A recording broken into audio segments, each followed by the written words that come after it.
no surprise that nearly 900 people move to Florida every day, and about 20% of that Miami specifically. But is Miami actually worth the hype, or is it just an expensive, overdeveloped city? In this video, we're gonna dive deep into the lifestyle, community, and costs from someone that's lived in South Florida for the past 4 years. For those of you guys who don't know who I am, my name is Ryan. I'm a real estate advisor with Compass, and I've been selling real estate for about 4 years. Let's start with why people come to Florida specifically. It's no question that people come here for our great weather and beaches, but there's also a few other things that people don't consider. One of the main reasons as to why people relocate to Florida is because the no state income tax. Let's start with someone who lives in California, roughly bringing in about $200,000 a year. Now, let's assume a state income tax of about 7.3%. That brings your gross before any other taxes or any other expenses to $185,000. Now compare that to Florida, where we have zero state income tax. It leaves your gross at still $200,000. Another reason why people love to come to South Florida is because of their ability to remote work.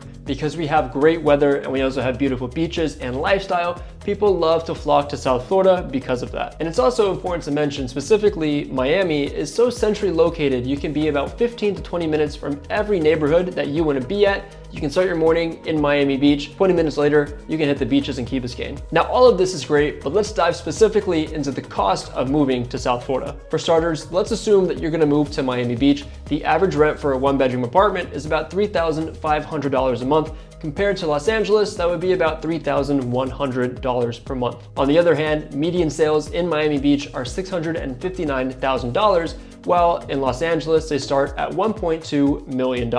In future videos, I'll discuss where I personally think prices will be in the next 5 to 7 years, so make sure you subscribe to the channel so you don't miss out. And lastly, it's super important to mention what the cost of a grocery basket would be in Miami versus California. Miami specifically, on average, for a week, you're gonna spend about $320 on groceries. Compared to Los Angeles, it's about $375. Let's talk about the lifestyle and see if those costs can be justified. At its best, Miami is a super fast-paced city, meaning there are tons of things to do, from going to the beach, working out, meeting with friends, the list goes on and on. For young adults, there's things like puppy yoga and run clubs during the day, and when nighttime comes, there's things like rooftop bars and nightclubs. In a future video, I'll tell you specifically what neighborhoods I personally think are best for families, and on the other hand, which neighborhoods are more fast-paced, high-energy style living. But I can't make a genuine Miami comparison lifestyle without having a few drawbacks. Of course, summertime is when we get the hottest weather and we get rain just about every other day. And unfortunately, we've also seen during the past few years, rent prices and sale prices